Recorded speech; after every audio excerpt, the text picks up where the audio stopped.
Another beautiful day in sunny New York, and we have my good friend Kenny Santucci on People of Jiu Jitsu number 10. Big 10. Is this episode 10? Yeah. All right. In such a quick time, we've done 10 episodes. So a little bit about Kenny. Kenny is a nationally recognized fitness expert, athlete, and entrepreneur known for his no BS approach to training and personal transformation. He is a former collegiate wrestler and multi-sport competitor. He has competed multiple marathons, Ironman races, and currently pursuing his purple belt in Brazilian Jiu-Jitsu. Go Kenny.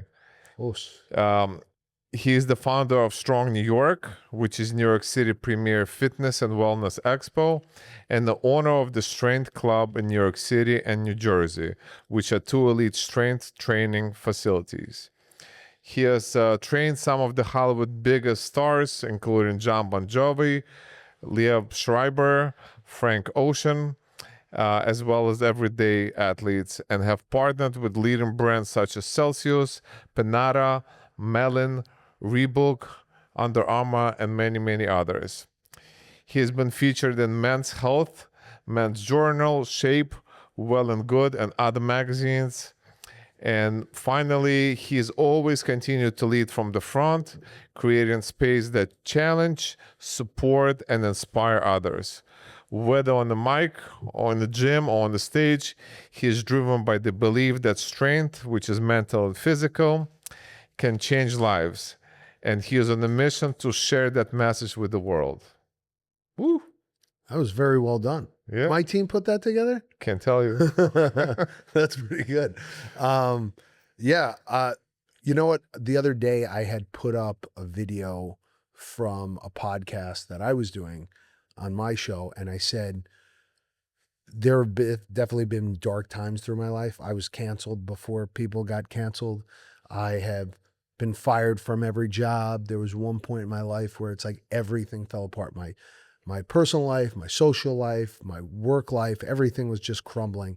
And I opened up the medicine cabinet of my apartment, and I'm like, if I just take all this shit right now, I'll just not wake up tomorrow. This will be great. And I went outside and I went for a run, and I came back in and I thought more clearly. And then fast forward a couple of years, COVID happens. I shut down my gym. I'm not sure where my next dollar is going to come from. Again, I go outside, get a kettlebell, TRX, start working out. And I had put up this video and I said, anytime I face that darkness where I feel like there's no light at the end of the tunnel, I start moving. I start exercising. I start to work out.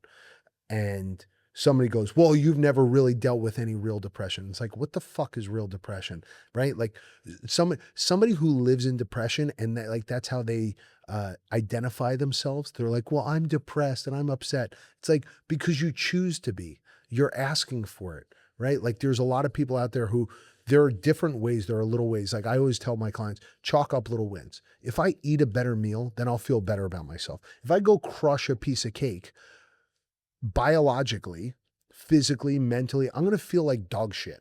If I go eat a pizza, you're only prolonging the inevitable. It's only making it worse. If I go have you ever heard somebody be like, hey, I'm suffering from depression, did a bunch of drugs and alcohol, I feel great now? No, it only makes the situation worse. So what are the things that we could do to make ourselves feel better? Movement is a natural high, right? When you're in a match or you're competing or even just practicing, you never leave the mat and be like, oh, I shouldn't have done that. Or you leave a workout and you're like, oh, I shouldn't have done that. It's a natural endorphin high. It's absolutely what you should do. Is it going to cure all depression? No. But for that moment, it's scientifically proven we could only have a certain feeling for about 2 minutes. Then we're either choosing to hold on to it or we could move on to another feeling. If you just scared me right now, I'm not going to stay scared. Eventually, like something else, we say something else or we move on from it. It's these feelings that we have are short term. And, you know, from someone who has dealt with shit before, a lot of it, you know, my cousin has died, my dad has died, my grandmother's died. Like I've dealt with a lot of close negative shit. like I said, I've lost money countless times. I've invested in so many businesses that I've lost money. You know, I had a career in television, gone. I had 2 gyms, gone. I had, you know, I was constantly a fuck up in school. I've been fired from every job I've ever had. That's why I had to employ myself. So for me, it's like, yeah, I was never really good at anything. I was never that fast. That's why I love combat sports, Jiu Jitsu, wrestling, Muay Thai, because it just allows me, like, all right, I'm getting beat up or I'm losing, but the more I work at this, the better I'm In going the to get. process, you're learning too, right? Yeah. So for me, it's like movement has always saved my life, and doing these things has always like improved my state of being. And I want to do that for everybody. And I think New York City is the most influential city in the world. No one ever says, oh, when I grow up, I want to go to fucking Iowa City, Iowa. No. Or Phoenix, Arizona. No. Everybody wants to come to New York. If you live in the middle of Bangladesh, somebody's like, hey, you want a fucking one-way ticket to New York? Everybody be like, fuck yeah, let's go. Even if you hate New York, you still love it because it's so cool. So I wanted to create an event in my city where I live, where I could get more people moving. And if you're doing dance, jujitsu, powerlifting, you know, Pilates, yoga, it doesn't matter what you're doing. If you're moving, you're in a better space than you were if you weren't. So Beautiful. All right, so you wear a lot of hats. You're an athlete, trainer, TV personality. Which role challenged you the most, and which you feel the most natural in? I think the most challenging role is being a leader. You know, as a leader, most people want to take on the role as like Batman. They want to be like the main character. But as I think a good leader is there to support everybody else. And I think a good leader is like Alfred or Robin. Like, you're there to support everyone else. I think a good CEO or a good, you know, manager or whatever position you hold of what you consider power, you should only be there to support everyone else to execute as well as they can.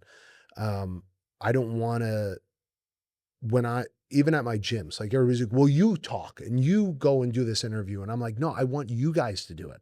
I want to empower them to go do more, because 1, it gives them confidence that I need them to have. And 2, it allows me to take a back seat so I could build more people. So for me to build a team, I can't always be the guy in front of the camera. I can't always be the, you know, the voice box. I want them to start doing stuff. So I think that's the most challenging thing.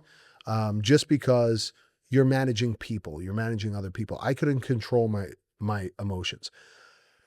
How do I help them control theirs? You know, and that's a hard part, because everyone you talk to, no matter what business you're in, no matter what you're doing, everyone needs to be talked to differently. You can't just yell at everybody. I love a hard-nosed, like, you know, wrestling coach or jujitsu coach who's just like, don't be a pussy. Fucking work hard. I'm like, all right, good. I got that. You say that to certain It's people. not for everybody. Yeah, they crumble, right? Everybody likes to be talked to. Some people like to be talked to nice. Some people like to be yelled at. So you never know what to do. I think the most natural for me is to be, you know, the person in the front. It's just I've always just kind of stepped up, because I felt like if things are going to crumble, I'd rather have the ball. You know, I'd rather be like, because everybody else is hesitant, whether it was in business or on my high school wrestling team or whatever I was doing. Everybody's like, well, who should do it? I'm like, fuck it, I'll do it. Let me do it. If I fall or I fuck up, I'd rather me do it than somebody else. Because you create this platform for people, and like you said, you allow your employees to step up and be the leaders. Do you enjoy seeing people succeed? 1,000%. I think that is, if somebody asks me what my superpower is, I truly want to watch other people win. Are there people that I hope fucking fall on their face? Absolutely. It's human nature to like hate certain people because they're such jerk offs. But there are people that I, like my friends, a buddy of mine, Marty, was like, hey, I got this job working at this other gym. I go, dude, I'm happy for you. Cause he was like nervous about telling me about it. And I go, dude, I want you to win. That's great. I could be like, yo, if you end up running that place or doing whatever you do over there, I could be like, yeah, he used to work with me. He's a friend of mine. I want my circle to win. Right. And even other people, like one of my clients, they moved upstate, and they were like, "Hey, I'm going to open this gym." They were like, I don't want to step on your. I go, "How are you stepping on my toes? I'm never going. I don't want to put a fucking gym. If I never go back upstate New York again, it'll be too soon." I'm like, "There's nothing up there. I don't care to be there." But I was like, "Let me help you." So even last night, a buddy of mine calls me up, and he's like, "I'm putting a gym on 52nd Street.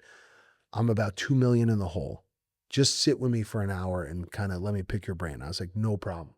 Now, this is a guy who rightfully we'd be fighting over clientele, but I go, there are what's there, 6, 7 million people on the island of Manhattan, and then another 3 or 4 million that come in on a daily basis from New York, Connecticut, Westchester, New Jersey. I go, all I need for my gym to be successful is 200 people. Are we going to fight over the same 200? Or how about this? How about we convince more fat fucks to start working out? That's what I want to do, right? I don't need your clients. I need more fat people working out.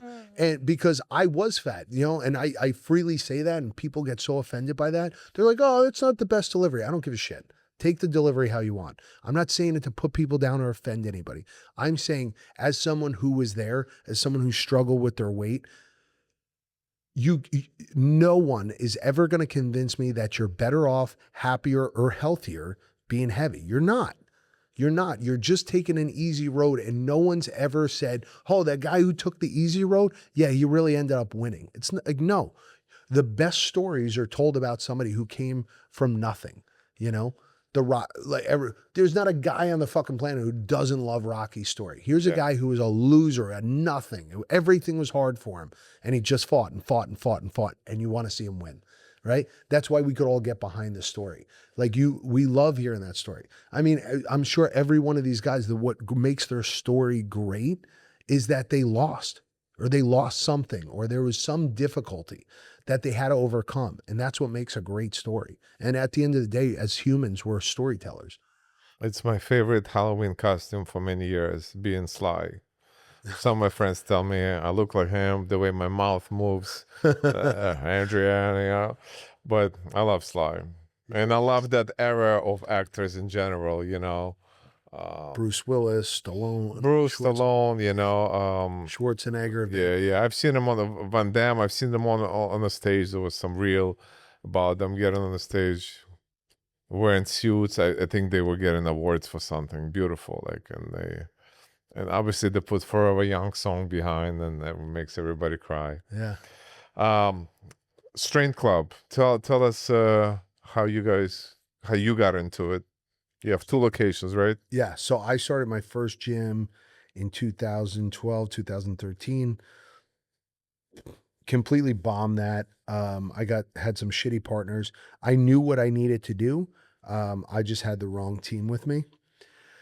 Then fast forward a couple years later, I open up a space here in New York City with some people. They brought me on as they wanted me to manage and stuff at first. And I was like, I just want to be a trainer. I don't want any responsibility. I don't want to have to deal with all this bullshit. And, one thing leads to another, and they're like, "All right, here's the keys. You're in charge." And I'm like, "All right, fuck." Again, have some shitty people involved. That whole fucking thing falls apart. And, that was 2020.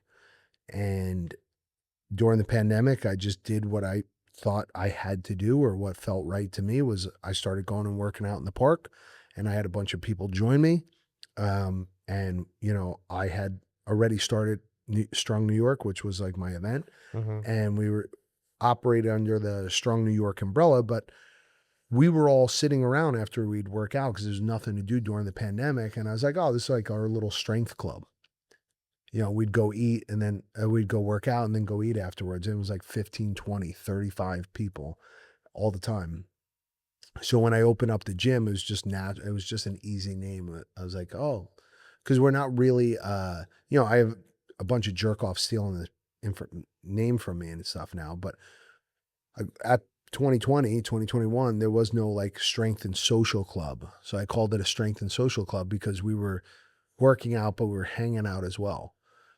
So I wanted it to feel like there are all these private clubs popping up all over the city. So I'm like, well, this is a club that you don't have to put an application. You don't have to be a millionaire to be a part of it.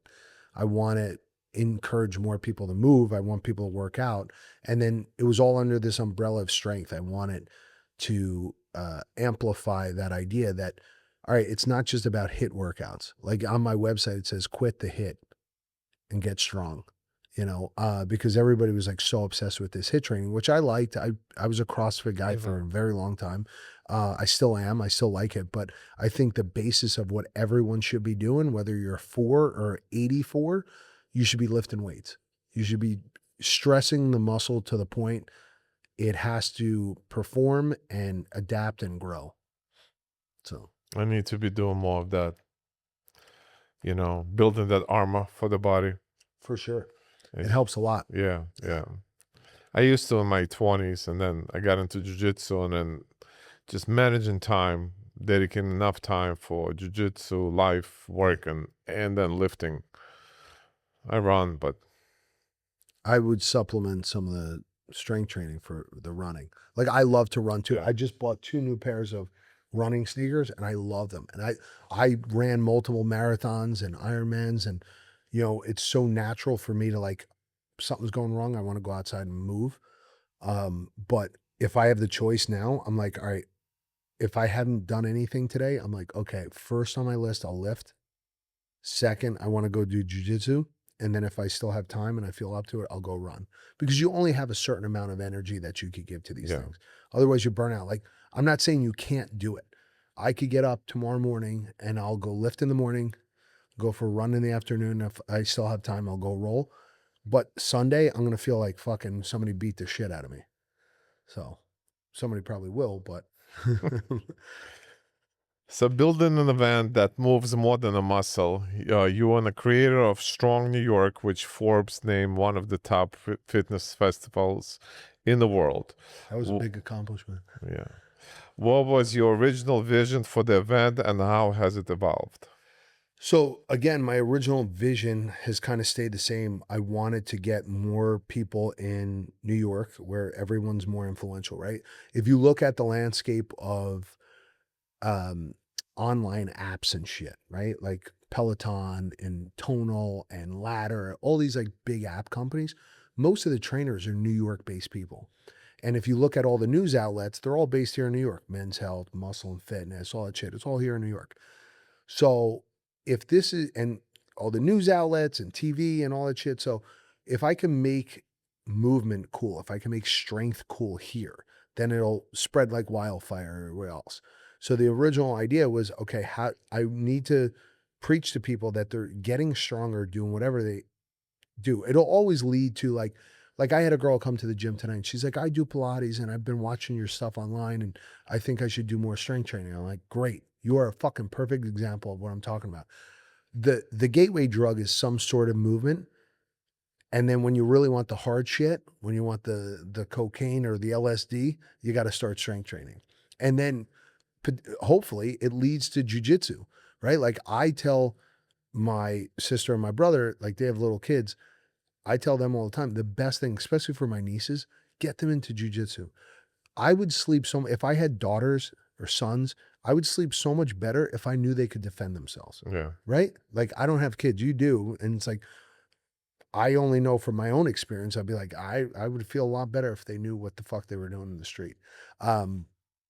But for me, it was like, okay, I want to get more people moving. And then the secondary thing was I had this ability, I knew all these people and I'm putting all this money and effort into this event. How do I help leverage what I'm doing to benefit people who are starting businesses? As a small business owner for the past 15 years of my life, I was like, what would I want help with? Well, I'd want the people who want to buy my shit noticing it. I want to get in front of those people. You'll sell somebody so much better than I will. Like, let's say you have your IV company, right? You could be like, oh, sell my IV.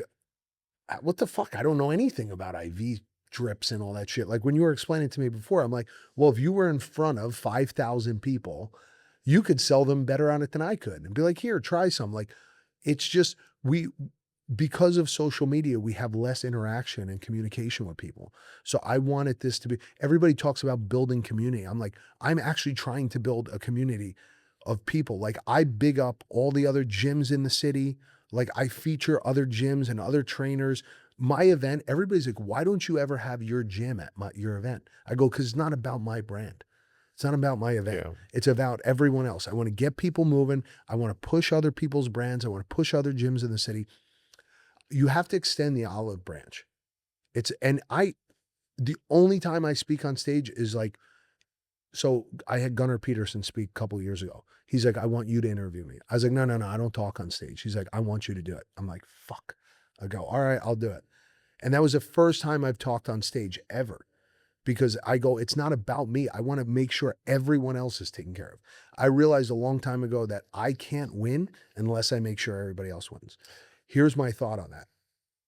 If I have a successful event, let's say I make $10 million on the event, which it's not even fucking close to, but one brand feels slighted. One brand feels like they didn't get anything out of it. Or one speaker feels like they didn't get anything out of this. Like they feel like it was a complete waste of their time. I've lost because now I have somebody running through the streets of wherever the fuck they're from being like, dude, he fucked me over. That wasn't a good event. I didn't get anything out of it. So I tell all the brands, I'm like, if you feel like you got slighted or fucked in any way because of me, I'll give you your money back. I'd rather you get your money back than you go and tell everybody I fucked you over or you didn't get anything out of this. So for me, I'm like, I need to make sure everybody wins. I want to see you win. So how do I get you to win? What could I do with my event that I could get you to win? You know, and like, I love competing. I love jiu-jitsu. There are times when I finish a match, like I just won New York. I saw. Congratulations, by the way. Thank you. And I was competing against this guy and his wife's there. And she's like, come on. And I like just fucking crushed him.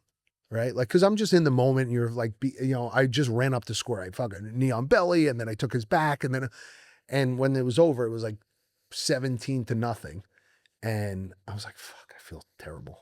I'm like, if I ever win, you'll never, since I was in high school, I never like fucking all this bullshit. Like they raise my hand, I put my hand up and I walk off the mat. I shake the other coach's hand and I walk off the mat. I've never been one of these guys who's like I just won the fucking Olympics. I won districts when I was in high school and region. Anytime I ever won, I'm just like, I'm happy I won. I walk off the mat. I'm not one of these guys ripping my fucking gi off and shit. I've never been that guy. I remember winning Nogi Worlds at Purple, and I had 3 or 4 matches, and I screamed really loud. Like my boy Mike Kalimbas caught that picture, but it was like I was screaming into my gut, right? Like that wrenching feeling from the inside because of how much work I put in, right? So I think like what you're describing is what we see nowadays on TV through various social media platforms, not just jiu-jitsu, right? How people celebrate at 20 and fast forward to 20 years later, hopefully they will remain in that sport. It's going to change their perspective. Humility settles in a little bit later. Yeah, I think, listen, one of my favorite shows ever, I think probably the best show ever, was Game of Thrones. And what I love about that show, it's so true to life that like you can be a king or a queen, or you could be the bottom of the barrel. You'll have your highs and your lows. And the same people you step on going up are the same people you see going down. And that show kind of exemplifies that idea. And for me, it's like, I've always treated my cleaning guy at my gym the same way I treat my billionaire client. I give him free shirts. If I'm ordering food for the gym, I always ask him if he wants some. Like, I treat everybody the same. I wish I could be a villain. I wish I could be like Gordon Ryan, like putting the crown on my head. It's just not me. I'm just not a good bad guy. Even when I won the shows, swear to you, every fucking time people are like, oh, you celebrated when you finished the show. They would ask me to do it. They'd be like, hold the check up and blah, blah, blah. Because they wanted to be like more TV bullshit, So they're like, but like for me, I'm just like, I feel fucking terrible. I'm like, somebody else just lost a ton of money. I'm like, I'm glad I won. But like, for me to boast in their face, I feel like a jerk off. Yeah. I love that show, Game of Thrones. It was such a I met a few clients for my business through that show. No Really? names, yeah. Okay. I'll tell you later if Yeah. anything. Amazing, amazing. To the point, I'm so blinded by, I don't see people. I see them for who they are. Yeah. I didn't even recognize a person or two. Yeah. And then the next day I was actually with one of the Marty's boys. And they were like, dude, how did you, Yeah. say, who's that? Sometimes you like, I've seen, what's his name, who does jujitsu? The guy who played Bane. He's a purple belt now. He's the actor. Fuck. Ashton? No, Ashton is a No. brown belt. He plays in what show? He was Bane in Batman. He's always at. Oh, yeah. He got his purple? Yeah. Tom Hardy. Yeah. So I've seen Tom Hardy a couple times at the gym, and like the only reference I have to Tom Hardy is like Mad Max or fucking like the Batman movie, and you're expecting him to be like so much bigger and so much more impressive, and I'm like, oh shit, that's him. Like he just looks like a regular guy. So even when I've had celebrity clients and stuff before, and you're always expecting them to have like this glow around them, and you're like, no, it's a regular fucking guy. Yeah. Well, Balding like the rest. He played when he played Two Brothers. What was that movie? Who is that? No, it's he played like a twin brother, so he was playing He plays both characters. both characters. Yeah. Oh my god. I feel like I've seen it. Yeah. Look him up. How does Joe Rogan do? Jamie, look him up. Ernest, pull him up. No, it's a great show. Let's get back to it. What do you feel like is the most rewarding feedback you've gotten from someone attending your expo? God, a bunch. Like when it's all over, all said and done, and the event wraps up, because of the state of the world now, I'm always like tense and bracing for some fucking asshole to give me some feedback like, oh, you didn't have enough trans people on the fucking stage. I'm like, I don't fucking know any. If you know any, give me some information. I'll put them up on the stage. But it's always like, oh, you didn't have enough women, or there wasn't enough fucking Asians on the stage. I'm like, guys, I reach out to everyone, hundreds of people personally, and then I have my team reach out to a bunch of people, and we're constantly reaching out and trying to get people. There are people who think they're worth $100,000 for 20 minutes. If you told me, hey, you could get Trump for $100,000 for 20 minutes, I still wouldn't want him. Nothing. I don't think anybody's worth $100,000, right? There are a couple of people I've reached out to, like big name people, where they're like, yeah, they'll show up for $100,000. I'm like, yeah, well, that means I would make fucking $0. But some of the best feedback I get is people who have zero interest in fitness, they said it kickstarted their fitness journey, their fitness lifestyle. It was an opportunity for them to like do a bunch of stuff they normally wouldn't do. And that's what I wanted, right? The average person on the street isn't walking into Henzo's and being like, yeah, sign me up, I'm in. You out of your fucking mind? Nobody's going to do that. But I have some friends who are like, well, I'll try going and doing it at your event because it's a more user-friendly experience. Everybody's kind of new. And if you're there, it's like a different environment than like if you walk down into the basement, you're like, oh, fuck this, So I want people to experience that. But I constantly, knock on fucking wood, I constantly get great feedback. Like, oh, it was an amazing experience. It changed my perspective on health and wellness. It made me motivated to start this business that I wanted to. And the amount of people who collaborate and stuff, like the vendors and the influencers and then the speakers that I have, when I start to see them work together and do different shit. And they're like, yeah, we met at Strong. I wouldn't have known this person if I didn't go to Strong, or this wouldn't have happened if I wasn't at Strong. I'm like, all right, great. That's what I want. It's now like the long-term win. How do I help this person succeed far beyond the event? You're creating connections for people, which is so important. Yeah. I think that it's not what you know, it's who you know. I'm trying to fucking help a buddy right now get a distribution for his product here in New York. And I'm like, if I knew somebody, if I know of one of my friends who knows the same guy, I mean, that's such an easier in Yeah. than me, you know, doing anything else. It's like, it's not what you know, it's who you know. And it's always right place, right time. I mean, I wouldn't be able, my event would cost me $1 million if it wasn't for the people that I had around me that I became friends with over the years and stuff. Even for like, it's a logistical nightmare, the event. But because I've known Kat for so long, I hit her up and I was like, hey, I need 2,000 square feet of mat. She's like, we have all the mats from the 14th Street Henzo's. Mm-hmm. She's like, you could use those. Caterina, you mean? Yeah, yeah. Yeah. And she's like, I was like, all right, I'll send a truck to Brooklyn, go pick up all the mats, and we'll use those mats, and then I'll have them cleaned and put them back. But for me to go buy 2,000 square feet of fucking mat Yeah, and keep them. and keep it where I have to store them. Two, I gotta, so. So looking back, was there a pivotal moment that pushed you into creating your own platform rather than working within someone else?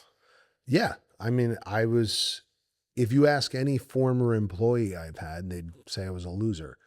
I couldn't show up on time. I wasn't great at, listening, obviously. I just always felt like, I'm like, I could do this better. Like I truly believed. I'm like, when I was at Equinox or I was at Barry's or any other job that I've ever had, I'm like, I know I could run this whole thing a whole lot better. And that's what I did. So it was kind of embedded in my DNA that one, I don't like to listen. I'm not to be an asshole, not to be like, oh, I'm stubborn. I'm like, I kind of see the forest for the trees. And I'm like, I think I could run this a little bit more efficiently. I think at a lot of big companies, and I get why there's a lot of moving parts and stuff, but they micromanage, and we've obviously, if you've ever read any self-help book in the last 5 years, they say like the best advice they could give a leader or a business owner, a manager, or whoever it is, they're like, don't micromanage people, give them the ability to succeed, help them, guide them. But don't micromanage. I think that's a very old school mentality. And I think that's what I dealt with as I came up. I mean, we're about the same age. There's a lot of people who now understand that and would never run a business like that. And I've always kind of had that notion. Like my old boss, I used to work at a shipping company in New Jersey, and my boss would like hang over your back. Like everybody knew when he was coming down the aisle, he's going to be a fucking prick. So I'm like, I don't want to work for you. I'm going to do shit to fuck your day up. I'm not going to do work. As soon as you turn your back, I'm going to kick my feet up and not do anything. So how productive am I for him? If he was more encouraging or like, even if he joked around with us or there was some sense of community or like, hey, I want to help this guy. Like I've had bosses where I'm like, I'm not making shit, but I want to make this guy win. I want to help him.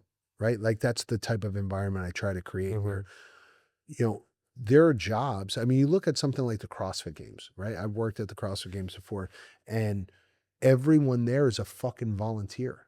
And they're doing the best possible job they can. They're standing outside in the heat for 12 hours, judging rep after rep. You're judging 150 box jumps. You're like, all right, 1, 2, 3. And it's the most meaningless, stupid job, but they're taking it so serious because they care about the sport. They care about the people in it. Those are unpaid jobs, so you'll get more out of people if you encourage them to be good at something. Being nice to people always works, if you ask me. Yeah. What does authenticity mean to you, or how important is it to your brand? I mean, authenticity is everything. I think it's just that, if people believe in you and you're true to who you are, then people will ultimately support you, right? You can see what somebody else is doing. Part of the reason why I've moved away from certain things is because I was already doing them. I wasn't doing them as well as other people, and other people have, surpassed what I was doing. Like when I was early on, when I was doing CrossFit and stuff, I always liked running. So I would do a lot of long distance running, and I would push this idea of like strength training and running. Now it's like they call it a hybrid athlete. So there's all these people who are like, I'm a hybrid athlete. So it's got this nice, neat little package to it. But like when I was doing it, I was just like, yeah, I'll run on the weekends. I'll do long distance. I'll do 5-6 miles on the weekend. Then during the week, I'll lift weights and I'll, sprinkle in some runs here and there. I was just doing it because I enjoyed it. But now everybody's like, I'm a hybrid athlete, and they package it as this. And now they have these massive followings on social media. So I kind of drifted away from it a little bit. Same thing during COVID. Like I've always been a kettlebell guy. I built my old gym on kettlebells. I had kettlebells. Like my whole class was basically like swings and, wall balls and box jumps and shit like that. I took all the elements that I liked in CrossFit that were easily accessible to everyone. And I was really good at teaching kettlebell stuff. So I started doing that. And then during COVID, everybody became a fucking kettlebell expert. So I'm like, all right, they, did it and ran with it. Like I see a kettlebell as a tool. I thought it was the best tool at that time for me to execute on what I was trying to do. But I don't think it's the only tool.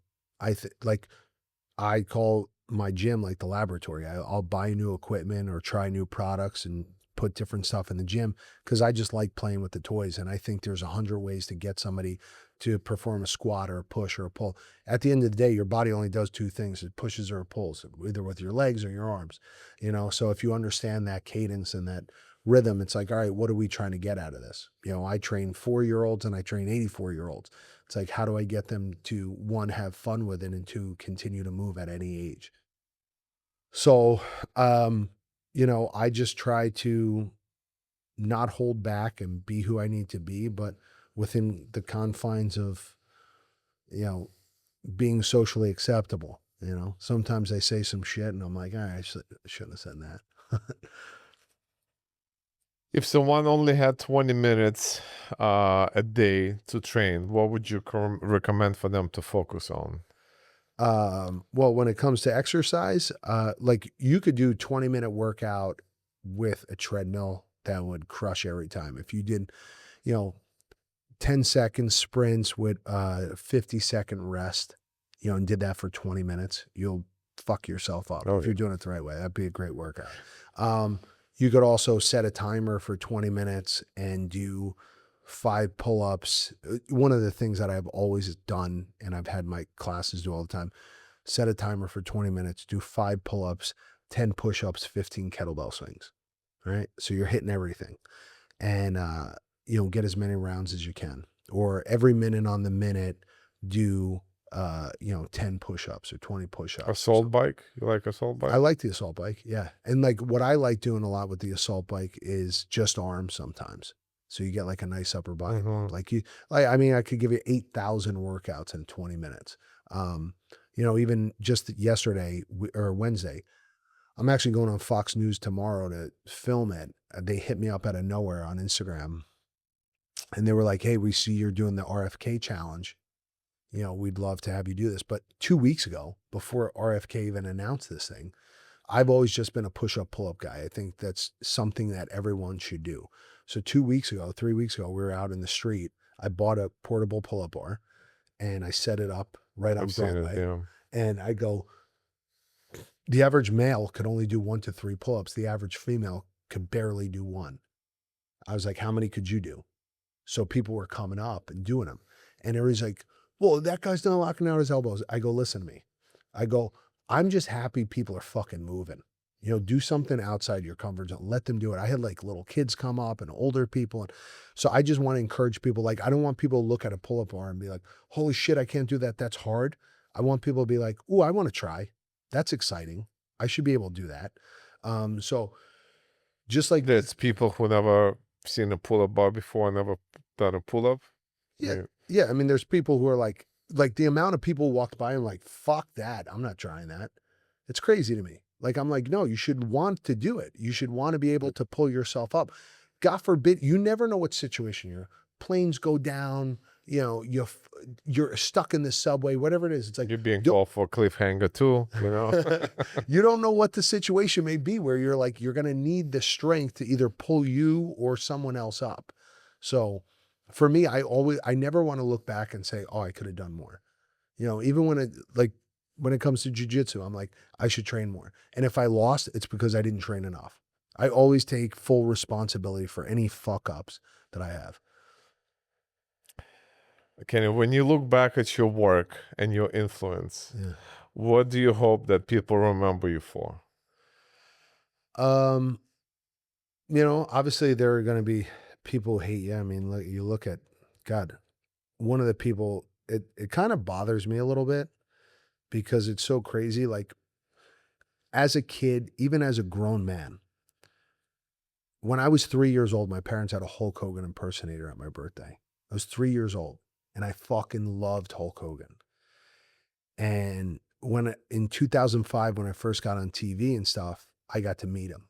And it was the first time I had this like uncontrollable, like, holy fucking shit, I wanted to cry. Like all through my childhood. Like we would sit up and watch old fucking wrestling videos. I had the VHS set of WrestleMania 1 to like 13, I think the box set was. And I'd watch old Hulk Hogan matches and shit. And I'd get like goosebumps when he came out. I fucking loved Hulk Hogan. And then all this controversy and shit happened. It's the same thing with Michael Jackson, right? Like I remember being a kid and my parents putting on like the Thriller album and me and my brother would dance to it. And I'm like, I fucking love Michael Jackson. And then it's all the controversy. Every man and woman is flawed. Everybody's going to have their things. But to be remembered as like, they're like, oh, he's a racist. Okay. Is that how you're going to sum up this fucking guy's life? There are millions and millions of kids, if not billions of kids, who idolized him. Who, like, when I was a kid, I'm like, I want to be strong because that is appealing to, like, I want to look like that guy. I want to have that much impact on people. Like he changed the way we look at a sport. He revolutionized. He's like the Arnold Schwarzenegger to wrestling, you know? So to sum up his life as like a racist, for me, it's like, of course I have my faults and I don't do everything right. But if I could be remembered as somebody who, you know, loved strength and helping people out. I mean, I truly believe that there's no point in living life anymore if you're not helping other people. If I owned a hotel, I want to make sure that everyone who stays in my hotel has an incredible experience, right? Like my job is to make sure they have a great stay. If I own a gym, I want to make sure everybody has a great workout. Like you're there so no matter what you're doing, you're servicing other people. That at the end of the day, that is your purpose. That is what you're supposed to do. And I was just telling you, I have a billionaire client. And I was like, after you created this amazing thing and you sold it for $4 billion, do you feel like you have a purpose anymore? And he's like, I struggle with that sometimes because he's like, I'm trying to figure out like what to do next. He's like, I support other businesses. People come to him all the times and be like, hey, do you want to do this? He's like, I can't be stupid about it. But at the same time, it's like, everyone needs a purpose. And I think when you see people shoot up fucking schools and do crazy shit, push people in the subway, they feel like they have nothing. They feel like they have no purpose. They feel like they have nobody to run to. So they start doing crazy shit to get attention, right? Like they do wild fucking shit. The guy who just shot up fucking that building, what was that, 2-3 weeks ago? Yeah. Like, he didn't even play in the NFL. He wanted to shoot up the NFL. Like, you have to understand, like, there's clearly something mentally wrong there. And had he have had someone to run to or had some purpose in life, you don't do that. Your purpose, far beyond what your job is. It's like you have your kids. You're accountable to your kids. You're like, I can't stop working. I have to do what is right because I need to provide for these other people. Your life is no longer about you. It's about them, So everybody has some sort of purpose. And I think a lot of people have kids because they feel like, okay, this is my next calling in life. I need to provide for somebody else. That's what everyone does it. It's why we're all fucking here, Beautiful. So you were on the challenge show, Yeah. which we were talking about before the podcast. I did not watch it. I watched a lot of shows, but I somehow missed that one. You didn't miss anything. So you were on the challenge show. What do you feel like? What's something behind the scenes that most of the people don't realize? I mean, you can speak firsthand that because you were there. What we see on TV versus what you experience as a real-time actor, competitor. Yeah. Well, right now, I mean, reality television shows are fucking bigger than ever. I feel like reality stars have more clout than regular people or like regular celebrities. Mm-hmm. Back then it wasn't. Like we were like second class citizens. But I think what people don't realize if you watch there's so many great documentaries coming out on Netflix. And one of them I just started to watch was the Biggest Loser documentary. And that started in and around the same time I got on television. And the early 2000s were a very different time than 2025. I did watch that one. You watched it, Biggest right? Loser, yeah. And, you know, they're giving Jillian Michaels shit. And, you know, Bob Harper talks about, you know, how toxic it was to be in, or like how toxic television was and stuff. And like what the production team was making them do.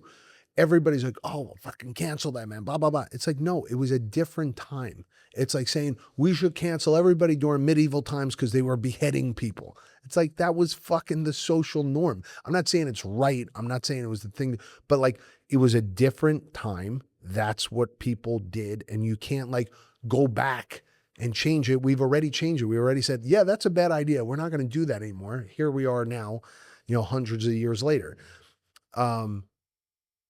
During that time, they would tell us, we're trying to make a fucking TV show here. We're trying to get the ratings up so that you guys continue to have a job and we still have a job. And, you know, so make it more interesting, you know, and that's every show. Anybody who's been on a show. When I was on television, 2005, I was the only guy from New Jersey on a reality show.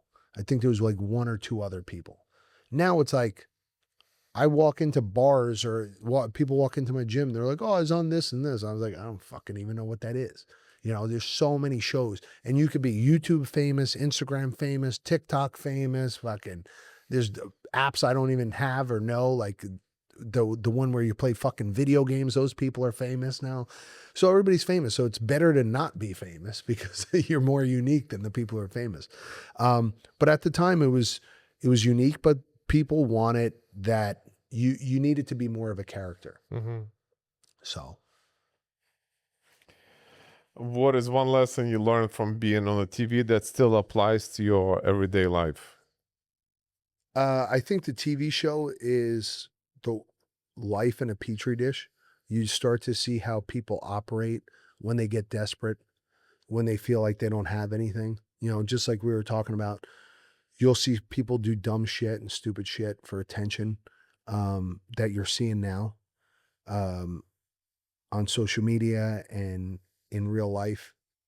So a lot of times I like to sit back and observe, and there's a lot of times I watch the show happen in front of me and you're like, this is so stupid. Like people are doing things for all the wrong reasons, but they feel like this is what they're supposed to do. So I learned a lot just by like sitting back and watching this, because they put you in an unrealistic environment. You know, you're in a house with a bunch of people you never normally live with, in conditions you never normally would deal with. But whether you're like, if you ever watch, or read the book, Lord of the Flies, right? You've never heard of it? Oh my God. It's like an American classic. So basically the idea of the Lord of the Flies is this plane goes down. All these young boys are stuck on this island, and it's only a matter of time before they start killing each other off, and, you know, it becomes violent, and whoever speaks up first becomes the leader, and everybody. I've seen movies similar to that. Yeah. There's 100. Yeah. Yeah. It's like there was another show on Netflix or, one of these shows where it was a bunch of girls. It's the same thing happens. It's the same effect, right? Like one person starts speaking up and everybody's like, well, I'll just stand behind her and listen to her. And then there's somebody who's like, well, no, that's not right. We shouldn't do that. And everybody gangs up on them and kills them. So it's like, it's the same thing that happens on the show. That's why history repeats itself. That's why we do the same dumb shit. I mean, you're Russian, right? Mm-hmm.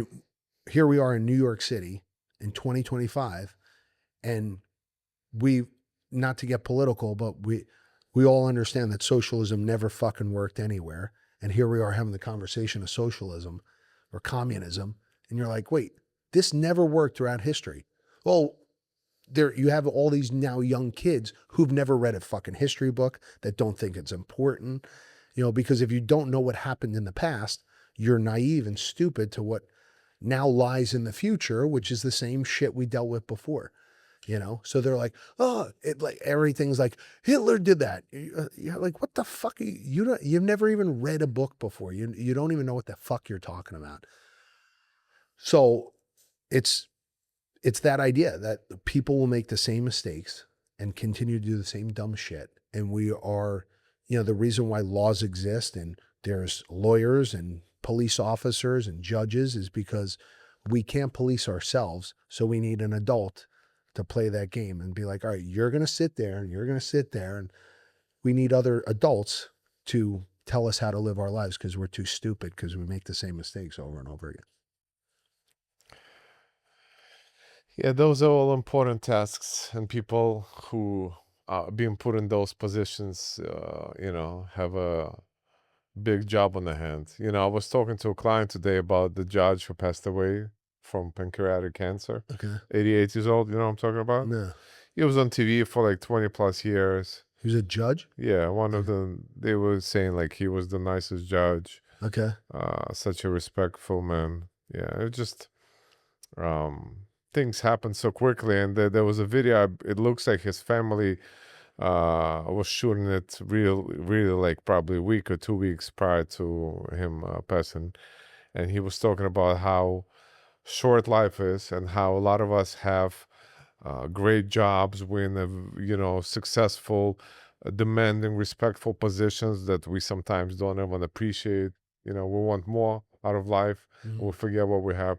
So he was just referring and reminding everybody how important it is to appreciate already what you have. Yeah, yeah.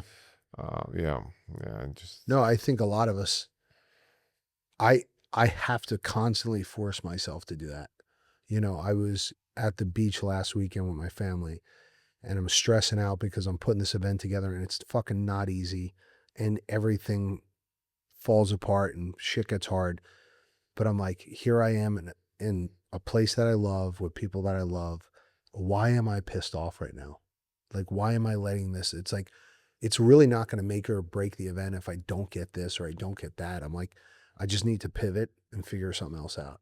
And I like that idea.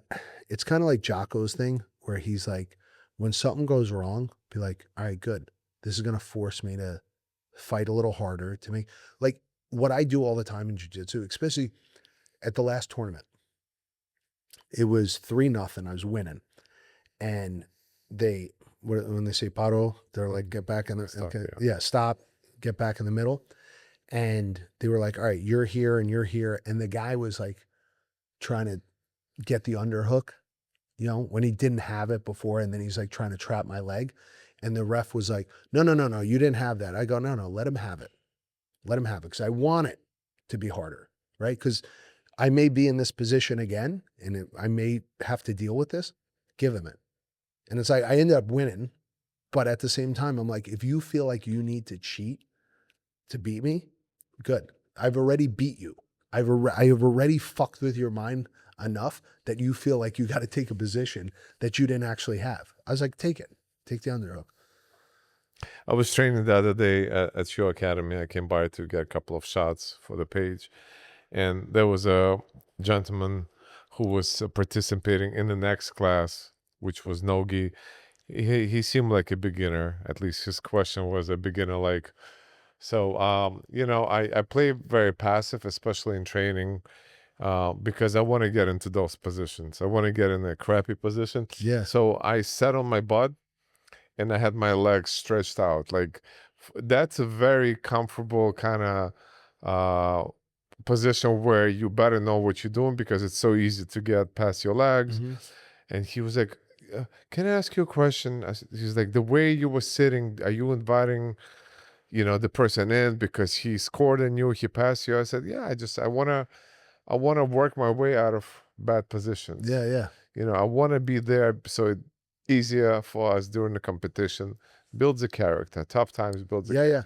I don't think he got it, but eventually I think he will, you know, that I like doing positional training a lot too. Like,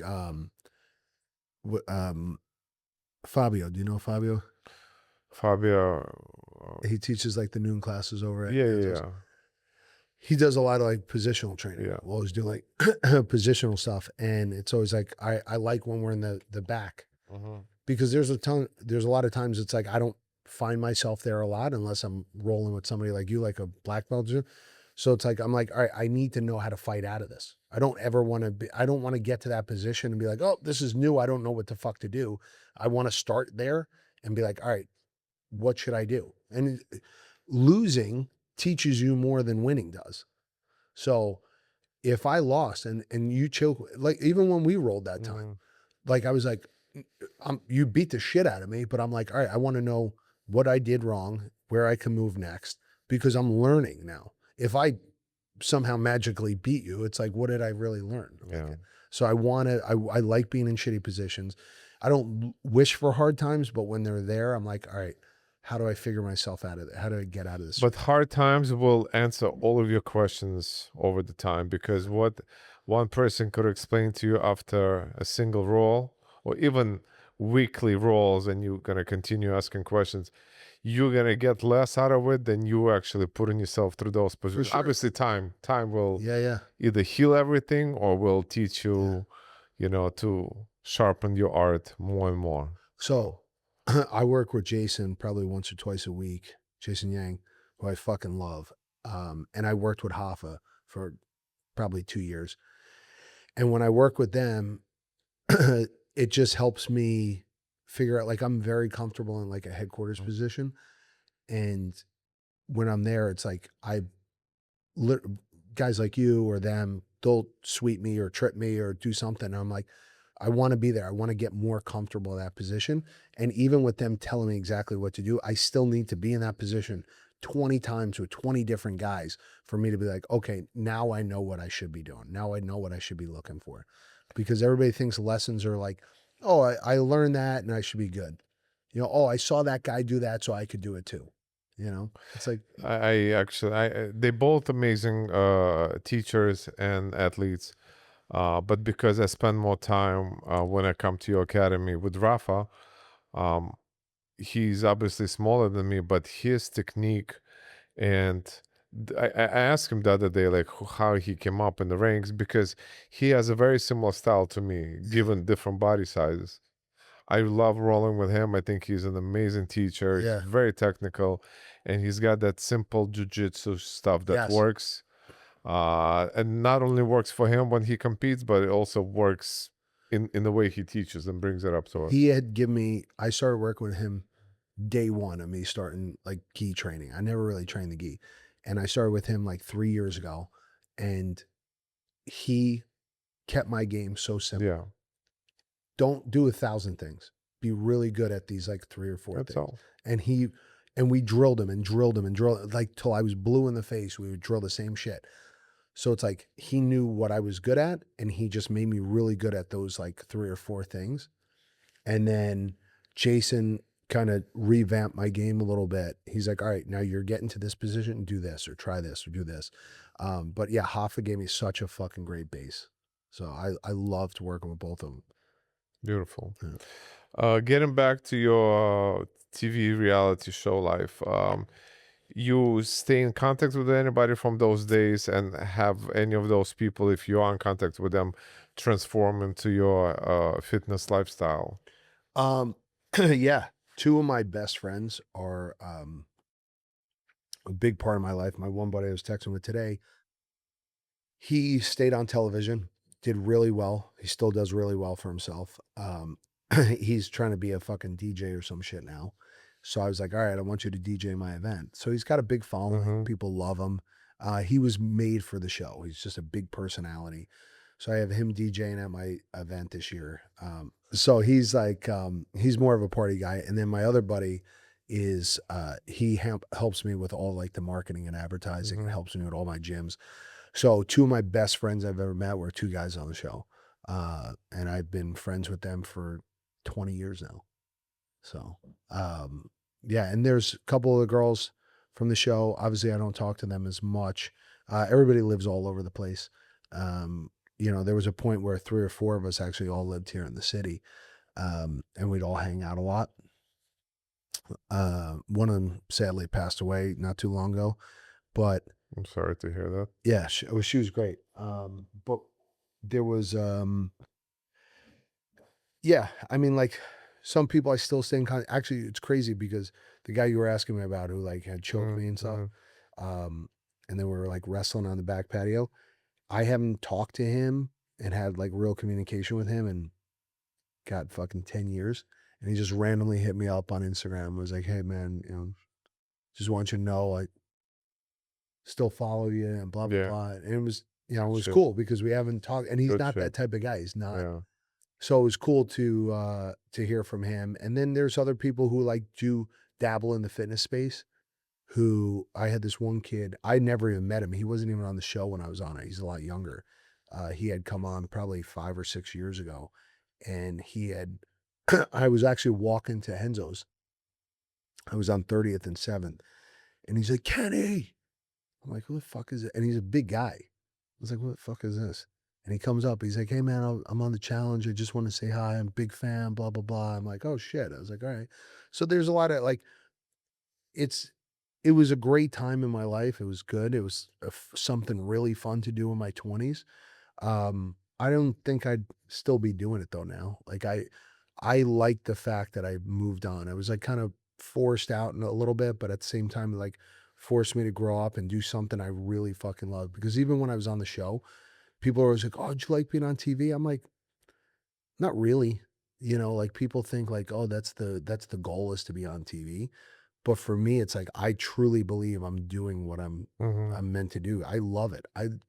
When I was on TV, I was probably one of the last people up all the time. I didn't want to be there. I'm like, let me make my money and leave. Whereas like if I Well, do you were scoring high with your partner, right? I You kept him moving yeah, I forward. won. Yeah, I Yeah. won 3 times. I won 3 times and took second 3 times. So, um I like to compete. I've never been a sports guy. I'll never sit home on a fucking Sunday and watch football or stay up and watch the fucking NBA finals. I could give a shit less about sports. I love athletes. I love the mentality and the fucking drive you have to be an athlete. I love training athletes. I like being an athlete. Uh, but for me to just sit around and watch sports, I could give a shit less. The only thing I'll go see is UFC. Mm-hmm. Like I'll go to UFC. I've been to the last like 4, thanks to my buddy Manny. He owns Slate, that chocolate milk company. So they're like a huge sponsor of UFC. Dana's actually one of the sponsors or one of the investors in it. I've gone with him the last couple of years to the UFC fights here at the Garden. Mm-hmm. And that shit I love. Like I geek out when I see like different like jujitsu guys and UFC fighters. To me, that's cooler than um, like a celebrity. Yeah. I mean, how many guys were you friends with who were like in the drama club in high school? Right? Like I was I like the story of a fighter because to be a fighter or a high level fighter, you have to come from shit. You have to come from nothing. You've never heard the story like the story of Batman where it's like, oh, this rich guy became this ultimate fighter. You're like, that doesn't add up. Like you have to come from nothing. You have to be like, the only thing I have is fighting. Like Marty and Richie, even like guys we know, Mm-hmm. like none of them, they all were, scrappy, Conor McGregor, like all these guys really didn't come from much. It's like, all I have is fighting. So let me fight. Yeah. Shout out to Richie. Um, what's your favorite recovery tool? Sauna, ice baths, massage, IV drips. I mean, I like it all. I'm a gadget freak. I love anything like recovery, wellness, all that shit. For me, I'm a big cold plunge guy. I Mm-hmm. like the cold plunge. I like a sauna too. The other day I was at other ship and I took a nap in the sauna for like 20 minutes. That was great. But I need the cold plunge. I like the contrast. I like the two. I have the Therabody um, leg sleeves. I Mm-hmm. love those. What else do I like? I go to this place, Myo Detox. They're great. They some manual therapy is always awesome. Um, yeah. And then I've just been doing PRP Mm-hmm. recently to not lose my fucking hair. Look at the hair this guy got. No, Come on. it's a lot thinner than it was.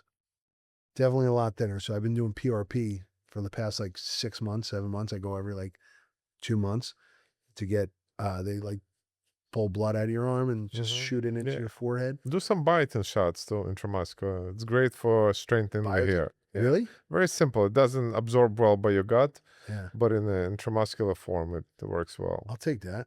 I'll try anything. My biggest fear in life is to lose my fucking hair. I look at bald guys, and I've said it around some of my friends who are bald, and I'm like, dude, I would fucking kill myself if I was bald. And they're like, dude, come on. I'm like, And look, you can pull it off. You look like Jason Statham. I can't. I got big ears and a big nose. I get stopped all the time on the street. People are like, you're either Italian or Jewish. I'm like, yeah. Like you got the curse. I got a big nose and big ears. So there was an app for one of the world championship I was planning to shave my head, and my daughter found an app. She took a picture of my face and then removed the hair. We were like, no, same thing, the big yeah. nose, and Yeah. it didn't work well for me. Yeah. I don't have the genetics to rock a bald head. Kenny, recently I heard this phrase. I translated it from a different language, and I'm going to read it out to you, and I want you to tell me what you think of it. So, some of the most important things in life are to experience joy from life and be happy.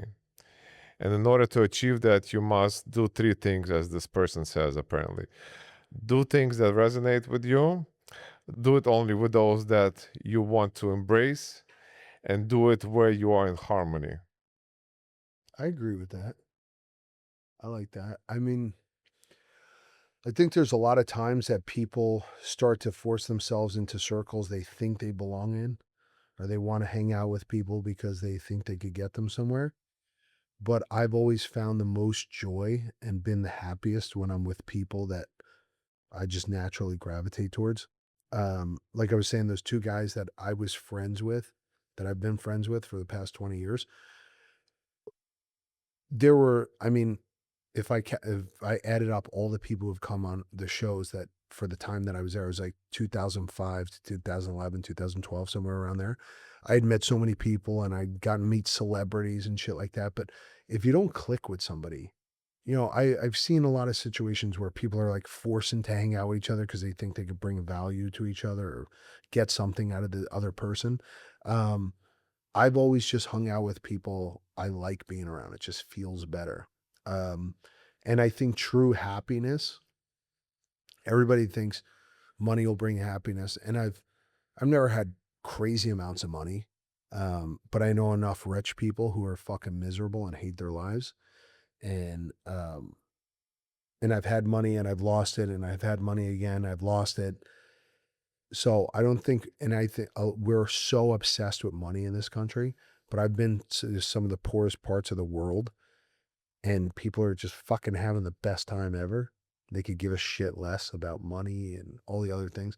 So I think spending time with people who matter to you is super important. I think the key to a long, healthy life is not only movement, but also community, and wanting to service other people. Like I still stand by that idea. Like you want to add value. If you're not adding value into people's lives, then I think people lose purpose and lose the will to live.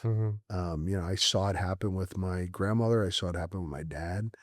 I think towards the end, I was with my dad right before he died, sitting in a bed, and I think he just gave up. He felt like he had no value, he had no purpose. And I think a lot of that was we had all moved out and his whole life was like revolved around us. And when he felt he added no value to us, then he was just like, I'm out. Um, I wish he would have taken better care of himself. I wish he wouldn't have fucking been such a slob with his life. But, so move, add value, and spend time with people that matter. Yeah, I think that's pretty spot on. Beautiful. Yeah. When is your event and where is it taking place for people that don't know? Well, you told me to bring something. All right. Matt. Oh, boom. Okay. That's the event. September 27th at the Glass House on 48th and 12th Avenue. It's called Strong New York. and it's a one-day health and wellness expo. I wish I could make it longer, but again, it's an opportunity to support local businesses here in New York. Obviously everything's driven by money. I have to fucking make something off it, but there's a lot of businesses that I have there that I'm doing as like a favor to them because I want to see them succeed. And then we also have people. There's workouts all day long. There's brand activations from big companies, small companies. I have a lady who just started a protein muffin company from Long Island, and she does it out of her house, and she just got divorced, and she's super into this, and I think the product is great.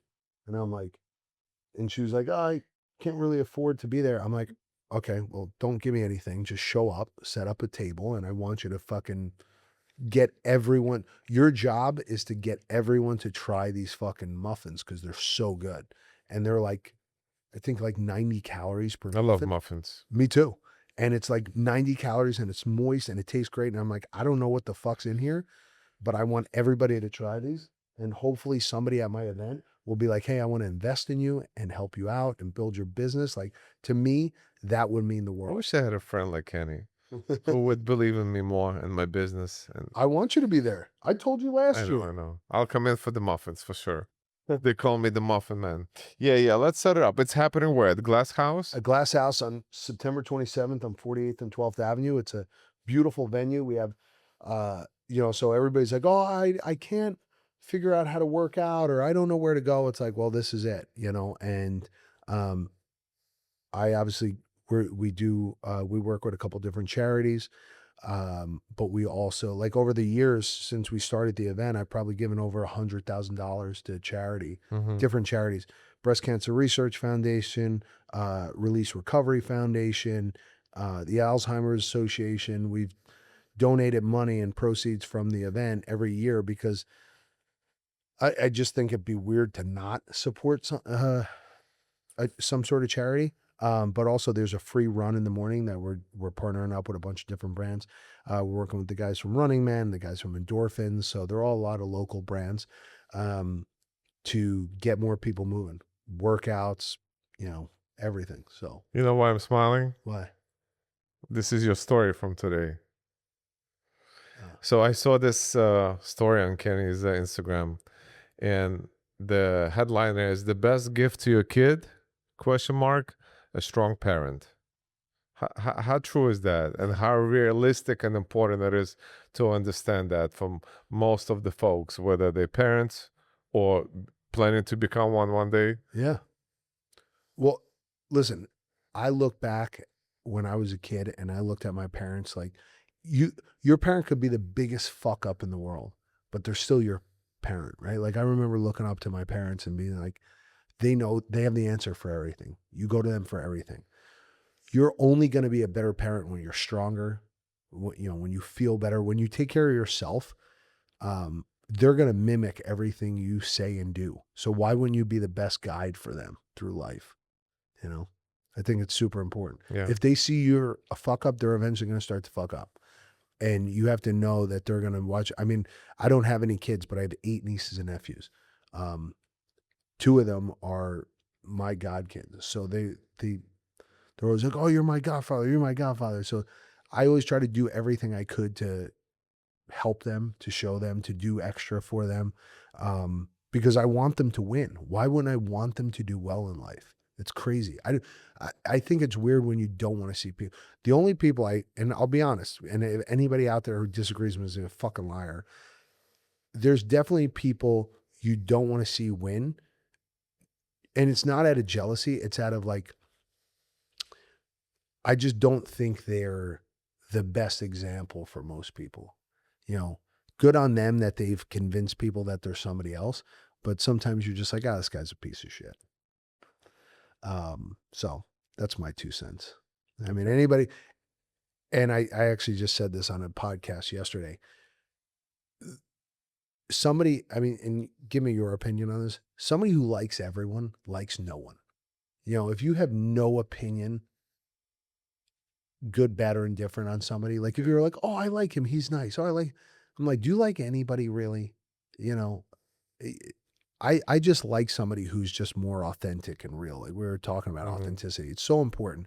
You know, I'm not saying you have to love the person or want to see them dead, but it's like I definitely have my opinions about people.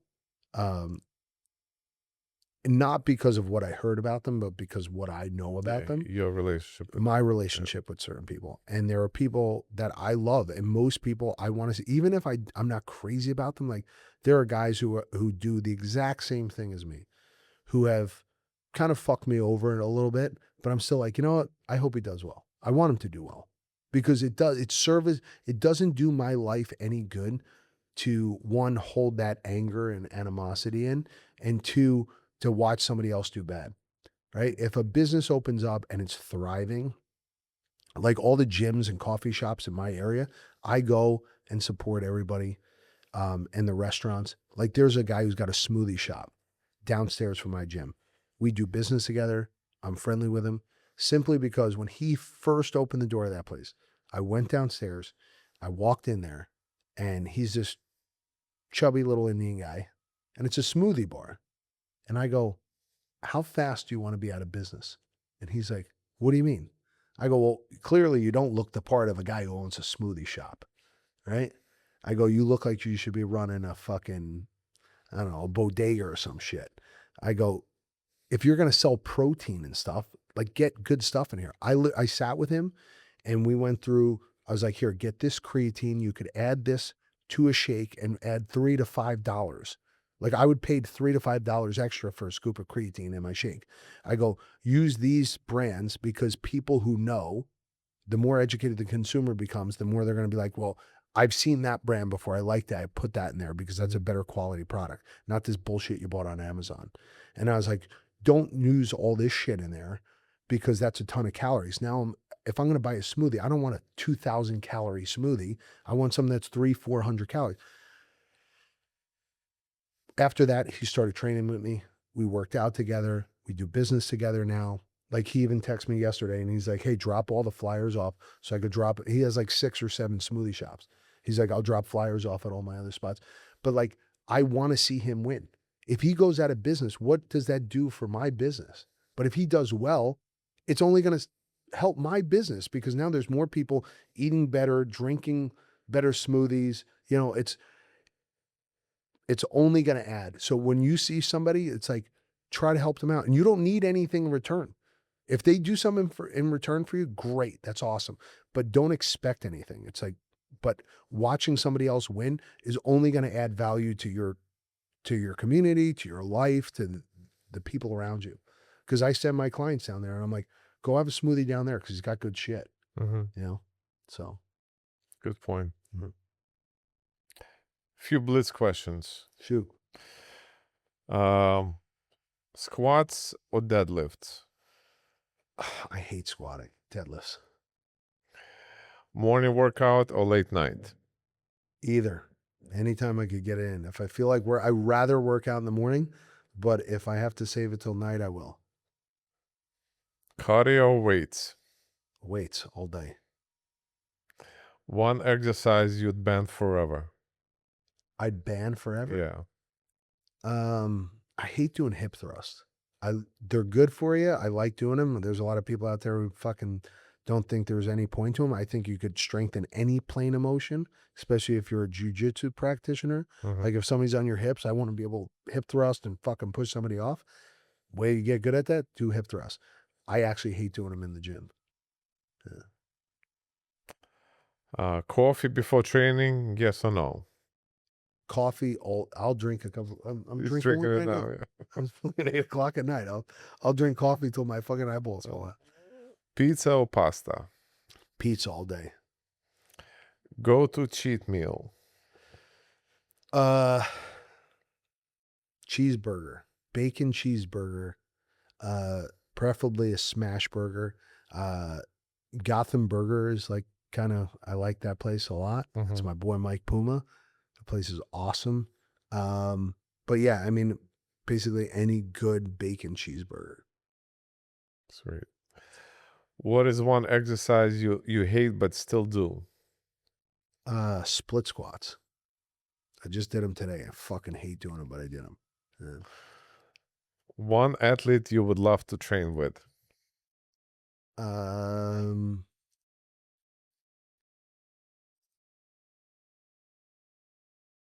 I'd really like to pick John Danaher's. He's not really an athlete; he's more of a coach. But love to pick his brain. Obviously Rogan, I love. He's my guy. Mhm. Jocko would be great to train with. But to work out with Arnold would be like game changer. Like I'd love to go meet Arnold. One word to describe the vibe at New York Strong. One word. It can be a few words. I would say for me it's accomplishment. Like if I could get everyone there that I plan to get there, it'll just be an accomplishment. It's forward progress, moving the world forward. Like if everybody's working out and enjoying their lives, it's like, you know, there are very few days here in New York City that we could all agree on, right? Like Christmas isn't what it used to be. You know, I think the New York City Marathon is one of the very few days where everybody comes out and supports a bunch of people they don't know, and everybody's in a good mood, and we could all agree like, hey, this is a really good thing for everybody. So I want Strong to start to be another day where we have that, because we can't even agree what's right from wrong anymore. I mean, we had that discussion before. So if I could get everybody to agree that like, hey, we should all be building community, we should all be building muscle. If we all agree that those two things are important, then this should be a good day for everybody. Favorite movie of all times. God, Terminator 2. I love that fucking movie. It's always on. I mean, it's probably a toss up between Terminator 2 and Goodfellas. I'm just a kid of the 90s. I love Goodfellas because it just seems very, you know, close to home. Yeah. I've always loved that movie. I just think it's so well done. Like there's no special effects. There's nothing really about it. It's just a great story. And then Terminator 2, it's like, I remember being a kid and begging my dad, because we went to go see it in the movies, and I'm like, could we go see that again? Because that was awesome. You know, and I'm a huge Arnold guy. My daughter wants to watch for the first time Bronx Tales. It's a great movie. Great movie. Yeah. I was just on a podcast. I was interviewing a guy, and I said to him, I was like, would you rather be loved or feared? Like he's a very successful guy in the supplement space. And I was like, would you rather be loved or feared? And it's like, it stumps a lot of people and it's such a great question, and it comes from that movie, but it's a great movie. Best advice you have ever received. I didn't understand it at the time, but now it's like kind of one of my mantras is my high school football coach, my freshman year, he would always scream at us. He's like, take care of the little things, and the big things take care of themselves. And that holds true so much, right? Everybody's like, I want to get married. I want to have a successful job. I need to buy a new house. Like these are all big ideas. But like, what am I doing on a daily basis to do that? Right? Like, I want to win worlds next week. Okay. That's a big idea. What am I going to do to win worlds? How am I going to I got to take care of the little things. I got to make sure I sleep. I got to make sure I train. I got to make sure I eat right. I got to make sure I weigh in. Like it's all the little things that are going to add up to me winning. Right? Like you could wish for money and fucking fame and all this shit, but it's like, what are you doing to get to that point? All those little things become the big thing. Reality TV, more fun or more stress? Oh fuck. I mean, at the time, I guess it was fun as a 21-year-old. Now I look at it. I've been invited to do other shit, and I'm just like, it's not worth the fucking headache. You know, I think a lot of people think they want to be famous until you're actually famous. It's no way to live. I mean, you see all these celebrities and shit. Look at fucking Justin Bieber and, you know, all these people. They're all fucked up. It's like you can't live a normal life. You can't go outside and get a cup of coffee without being harassed, like some of these celebrities and stuff. It's annoying, you know. And everybody's there. You'll either be beloved or hated with every person you meet. To me, it's like stressful. Mm-hmm. Like you walk outside and you're like, does this person fucking hate me? Do they want to rob me? Like it gives you anxiety for sure. Like, I'd rather nobody know who the fuck I am. So. Kenny got harassed by a barista today for other reasons. Keep it to ourselves. If you had to describe yourself in 3 words, what would they be? Oh God, I don't like giving myself credit. I mean, I'd like to say like loyal, leadership, and strength, but I mean, I don't want to. I wish somebody else would say it about. Right. Yeah, Of course. I'm the same way. yeah. I'd rather not say it about. But I'd hope that's what people would say. I don't know. Maybe it might be jerk off, asshole, loser. Not in that order, particularly. Yeah. Any combination of those 3. So. Hottest workout you have ever done? Hardest workout. Yeah.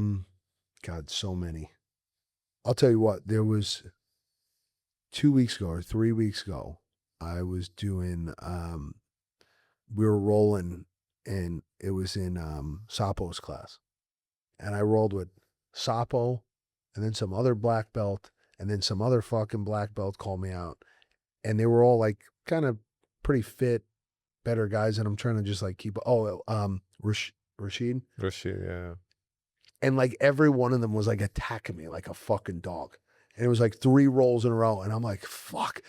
There was a point where like Sapo was on top of me, and I'm like, he's not even doing anything right now, but I feel like tapping out because he was like sitting on my face. I'm like, I was so out of breath. It was so fucking hot down there. It was like 90 fucking degrees here. So that was like the most recent. But I mean, the Ironman sucked a lot. That was hard. And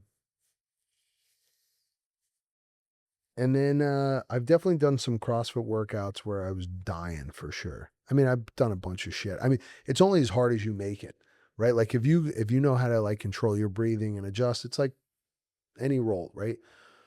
Know where you could catch your breath, chill out for a second, and keep moving. I think it's the same thing with like pacing yourself. But 100-meter sprint could be the fucking hardest workout if you make it that way.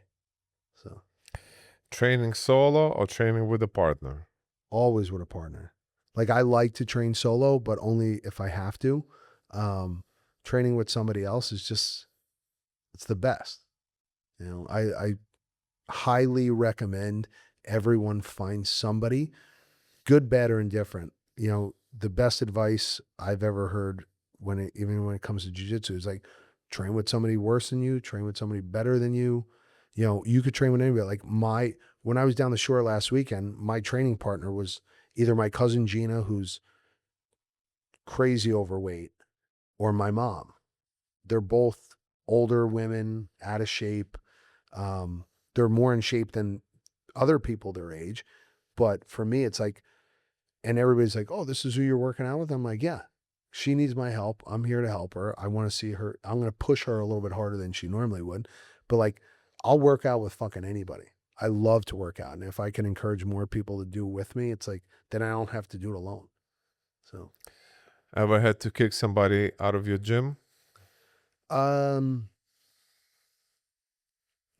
I mean, there's people that people recommended I kick out, and I try to figure. Actually, yeah, years ago there was a girl who I only kicked her out, because it was like fucking with the business, you know, the business side of things, and you know, it wasn't even worth it because then she went on this fucking tirade on Google and you know, all these different apps and shit, just shitting on the gym, and it was a bigger headache. So I rather convince them to leave and help them find somewhere else than kick them out of the gym because it's not worth the headache. It's definitely Would you rather coach a client who never listens or the one who never stops talking? somebody who never listens, because then it's like you could just throw your hands up and be like, they're just going to do what the fuck they want no matter what. Somebody who doesn't shut the fuck up is like a headache. And I'm fortunate enough, knock on wood, thank God. I am so lucky to have, when I first started training, you take whoever you could get. Now it's like I could pick and choose, and I pass people off on my staff and stuff. But I genuinely enjoy talking and hanging out, especially older people. Like I have 5 or 6 clients over the age of 70 who I just love hearing their stories. And inspires me because I'm like, here's somebody who's double my age, who's doing this 3-4 days a week. It's impressive. So for me, I love that. I love older people motivate me because I'm like, I'm going to get there someday, hopefully. And if I get there, I hope I have as much dedication as this person. Because older people never cancel. Never cancel. They have the money, they have nothing else going on, and they really absorb the value of it because they're like, this changes the way I operate over the next 2 days. They get instant gratification from it. So New York slice or New York bagel? oh shit, that's tough. God, I'd love to have a pizza bagel. It's a favorite. That's my favorite type of girl here in New York too. A pizza bagel, a Jew Italian. They're always the hottest ones. Get the best of both worlds. Best concert you ever been to? Oh, that's tough. I went to go see Rage Against the Machine at Madison Square Garden a couple years ago. That was fucking awesome. And I actually just heard on a podcast, Lars Ulrich was there from Metallica, and he had said that was one of the best shows he's ever seen, which was cool. That was a great, great show. And I think they broke up again right after that, but it was an awesome show. Bruce Springsteen last summer on the beach in Asbury Park was fucking pretty iconic. That was cool. Bon Jovi when I was in high school in 2001. That was fucking cool when he first came back. Motley Crue in 2005 when they first came back. Guns N' Roses in 2016 when they came back. I've seen a lot of great shows. Yeah. Like I would spend more money on. I just saw Metallica down in Philly. They were awesome. I saw Aerosmith in the basement of the John Varvatos store, which was like 100 people down the basement of the store. That was fucking cool. I saw Kenny Chesney in Panama City, Florida, with like 100 people at this bar. He just got up there and started playing. That was cool. So I love music. I love old rock and roll shit. Like that's my jam. And I actually another great show. I saw Kanye West in Atlantic City, 2008, 2009. He was awesome. I like Kanye, even though everybody else fucking hate. I mean, Well, those were good years for him too. yeah. You know? He was at the top of his career then. Yeah. What is one misconception you wish everybody understood about personal transformation or entrepreneurship in fitness? I think the hardest thing even for myself to understand is that it's not about the result, it's about the journey. And if you focus on like, oh, I want this thing, then you're forgetting what's right in front of you. And you need to really put your heart and soul into every move you make and keep trying. And it's not about winning. It's about like where you go and what happens along the way. When people are like, oh, do you want to be a gym owner? I'm like, no, it kind of just happened. And I enjoy the process, and the losses and the wins are just as important. But it's not going to happen overnight. It's not instant gratification. If it's worth it, it's the same thing with relationships. If it's worth it, then you'll keep trying. Like I lost my first gym and I was like, oh, I'll never open a gym again. Then I lost my second gym and I'm like, I'll never do that again. And now here I am. I have 2 more gyms. Like it's just what I love to do. Like if you ask me what I want to be doing in 50 years from now, I wish I have 50 gyms that I could just bounce around to and go work out with different people at different gyms. I'd still fucking train people. Even if I had, funny story, I actually told this not too long ago. I got some bullshit mail, like mailed to me. And it was from a bank up in Toronto. And it's crazy. I kept it. And it said somebody like Jeffrey Santucci or something died. And then he has no next of kin. And then I would absorb his estate. And his estate was worth $9.3 million. And I go, this has got to be bullshit. So I sent it to my mother and I go, we're not related to a fucking Jeffrey Santucci from Toronto. She's like, who the hell's that? I was like, I don't know. I got this mouse. So I sent her the thing. And the whole time I'm thinking, I go, whether it's real or not, it's not going to change my life. If I had $9 million in the bank, I'd still want to do what I'm doing. So that's how I knew I'm happy with what I do, because I'm like, well, I'd still want a gym. You know, hopefully I could pay somebody to do all the bullshit stuff, but I already pay people to do the bullshit stuff. I would talk to my accountant less. Mm-hmm. But I said, I was like, I would probably take the money and open up another gym, you know?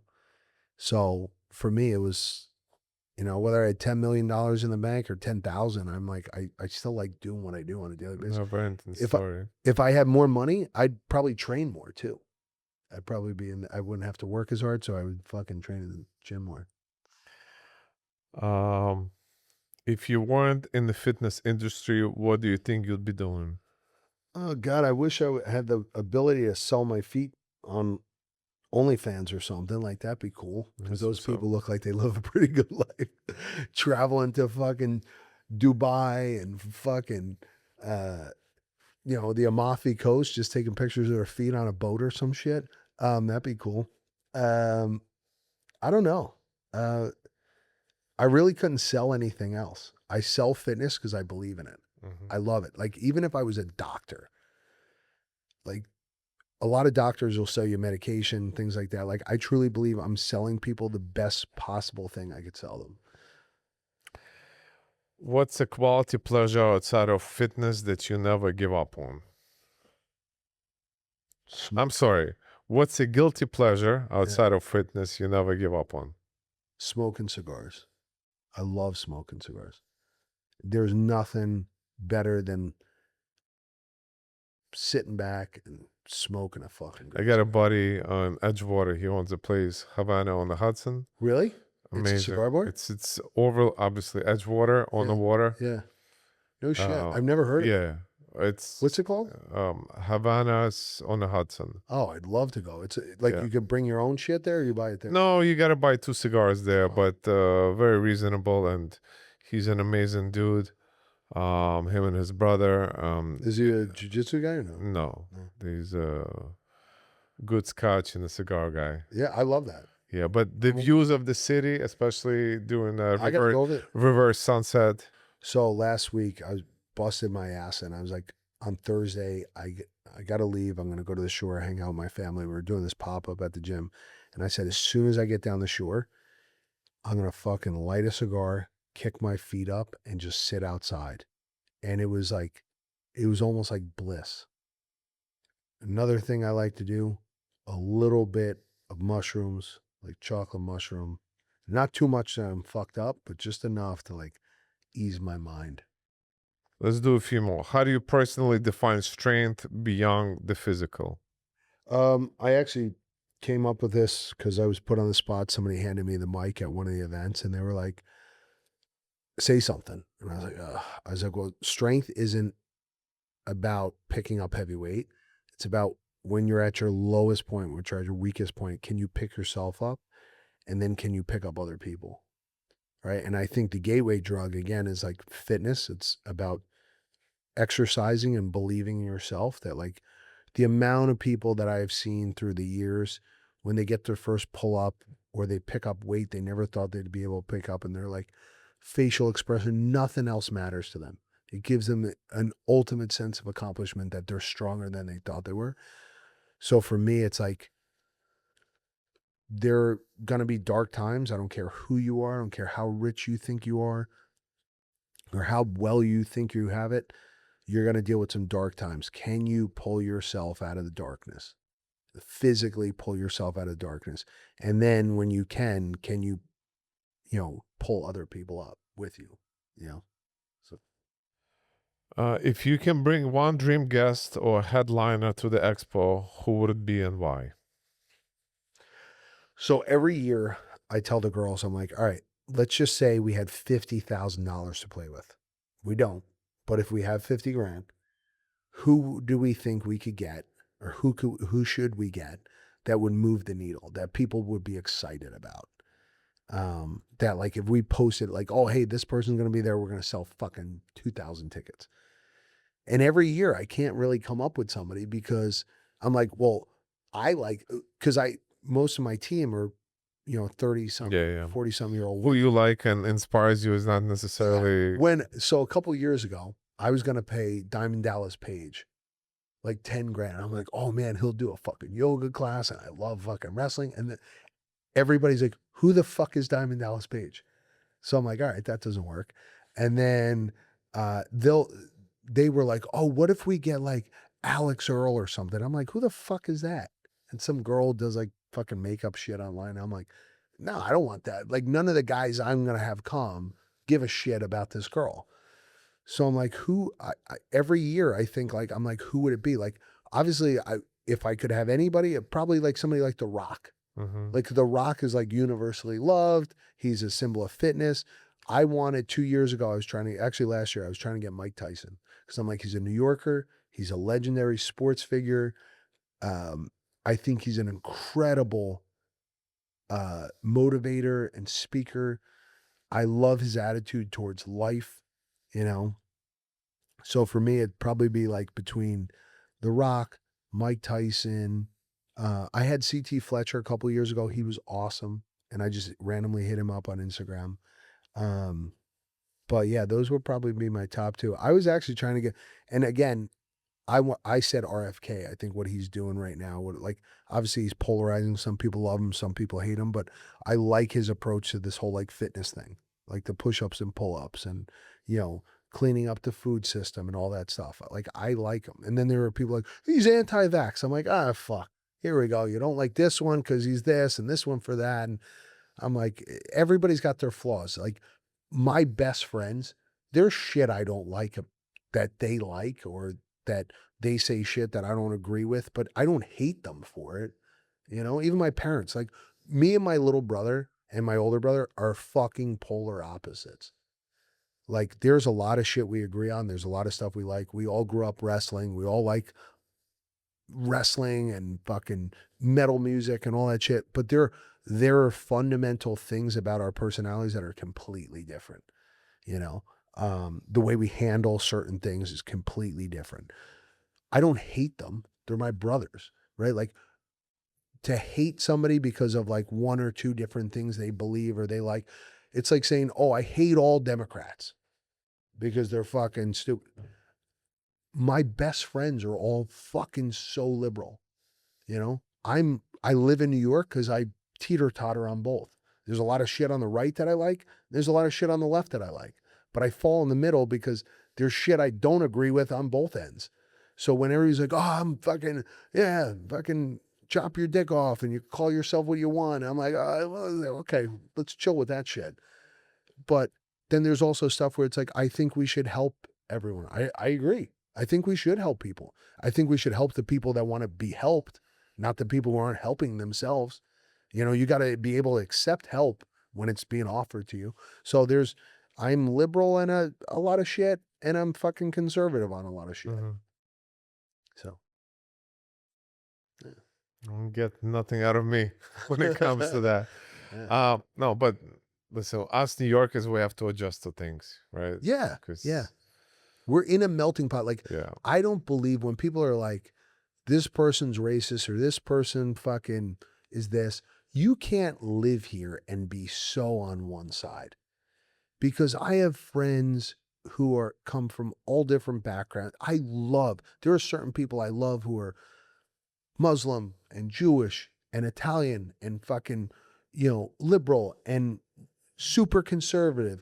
Like you live in a melting pot full of everyone. That's the beauty of New York. Like sometimes I look around and I'm like, what if we clean the streets and got rid of all the homeless? And I'm like, the homeless, artsy, wacky fucking people make New York what it is. So it's like everybody has a purpose. There's a yin to the, so that's what I love about this place. So when you walk down the street, even if it's like somebody you'd never hang out with, it still makes the city feel alive because there's more people. We're tribal creatures. Our brain actually operates on communication with other people. It's the same way I contract my bicep and lift a weight and it stimulates my muscle to grow, my brain gets stimulated by doing this. That's why everybody wants to have a podcast. That's why everybody wants to tell their story. That's why everybody wants to communicate with other people, because it feels good and it's works your brain. Yeah. I'm in a lot of ways similar to the way you conduct yourself and what you feel like your purpose in life is. I want to connect people. I want to allow them to have a platform where they can speak about themselves, their business, themselves, and bring some kind of purpose to life and to others. Yeah. It's so important. It's important to give back, you know. 100%. Kenny, thank you for being here. Good luck next week at Worlds. Thank you. I won't be there. I'm going to need it. First time in so many years. This is the first time you're not going to be there? Yeah, because my daughter is competing in dancing. that's right. So yeah. But I'll do, Pan Nogi in New York fall. I heard about it. Yeah. Yeah. So I haven't competed in no-gi. So years ago when I first joined Henzo's in like 2008, 2009, I did 3 Naga tournaments. And I won the first 2 and then I lost. It's like a big Naga. People that know will understand. No, I'm joking. No, yeah. But yeah, I want to do the IBJ, the pants. Yeah. So I know a lot of guys from Henzo's are now, like, after Worlds, they're all going to do this. Yeah. Because it hasn't been in New York. We had it in New York for the longest, and then when COVID hit, all of the Is it on Hofstra? It's a Hofstra, but it was always in City College. Okay. And now where is it going to, when is it? October 3rd. It's going to be Friday, Saturday, Sunday. Okay. Yeah. It's the first week of October. And then we'll have another New York Open for the fall. Yeah. Which in New Jersey. So my point is I'll make up whatever I'm missing in at Master Worlds in August with the New York tournaments. So thank you for being here. Thank you for being part of our jiu-jitsu community and bringing so much more wealth and positivity and knowledge to athleticism and just healthy lifestyle in general. Appreciate it. Thank you. Thank you for having me. It was really an honor to have somebody of your caliber with such a broad spectrum of knowledge and all these things that you came across thus far. And I wish you a lot of luck and prosperity and even more knowledge for both of us. Yeah, thank you so much for having me. It's an honor because I admire the sport. I admire any black belt that I meet. I'm just always like, it's not easy. It's not easy. There's a lot of times where I get out of work 7, 8 o'clock at night and I don't want to go train, but to stay consistent and to get to that point, no one's just going to, maybe there are some people out there who've been given a belt, but I don't think anybody respects it. Like, to earn a black belt is such a accomplishment for anyone. So I encourage everyone out there to do it, because what do they say? Like 90% of people never even get to a blue belt. Yeah. Right. So to get to a black belt is that's all to me. That's awesome. Like, that's, that's what I want to spend the rest of my life doing. Beautiful. Yeah. I'm glad you're in it. And like I said, I think your New York Strong and your gyms, I think all of that is going to prosper even more because what's behind it and who's behind it is very important. I mean, even dealing with your team, it's such a professionalism when it comes to any of your staff members. I appreciate it. Yeah, if they wrote that, that's fucking pretty good. They did. Yeah. Thank you for being here, brother. I appreciate you, man. Thank you.